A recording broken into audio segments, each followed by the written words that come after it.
আসসালামু আলাইকুম। ওয়ালাইকুম আসসালাম। ভাইজান, আপনি অনুমতি দিলে আপনার সঙ্গে একটু কথা বলতাম। জি দিলাম, বলেন।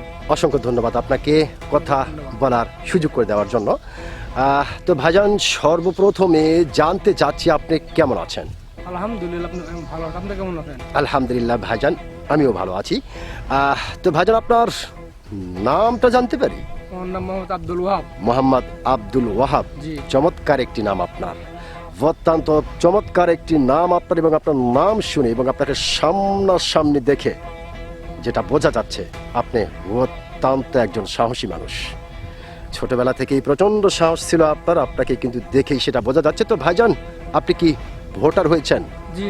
কোন দেশের?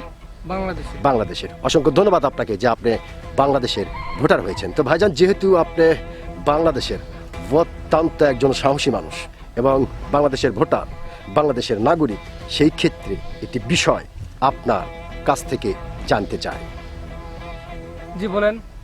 এইবার জি। বাংলাদেশের সরকার কে হতে পারে? বাইরে আমি বলা পারবো না। বলতে পারতেছেন না? জি না, কিন্তু পাবো না। মানে মানুষের মতামত, কে কাকে ভোট দেবে এটা বলা যাবে না। যাবে কি বলা হয়, কার কেউ জামাত করে, কেউ বিএনপি করে, মানে আরো 2-3টা দল হবে, তো যে দলকে সে তাকে ভোট দেবে। তার মানে আপনি যেটা বোঝাতে চাচ্ছেন যে হয়তো এই মুহূর্তে কিছু বলা যাচ্ছে না, না।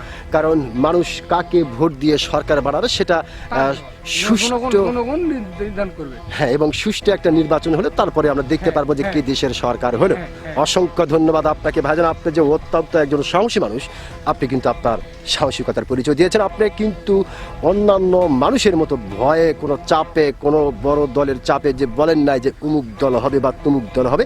আপনি বলেছেন সুষ্ঠু একটা নির্বাচন হলে আমরা বুঝতে পারবো যে দেশের সরকার কে হলো।